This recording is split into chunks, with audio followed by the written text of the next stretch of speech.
თუ ხარ 8 წელზე დაბალი არ უყურო ამ ამბავს, რადგან არის ძალიან საშიში. ერთხელ ერთმა გოგონამ ალიკამ გადაწყვიტა თავის სახლში შეცვლა და დაძინება.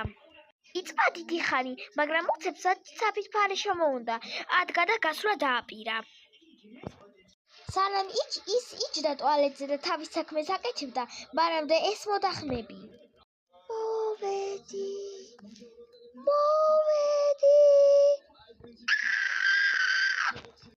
ტუალეტიდან წამოხდა ალიკა, მაგრამ მიხვდა, რომ შეიძლება ეს ყველაფერი ეჩვენებოდა და ისევ დაჯდა. უცებ შუქებმა ციმციმი დაიწყო. აი ამ დროს უკვე გოგონას ძალიან შეეშინდა და მართლა წამოხდა ტუალეტიდან.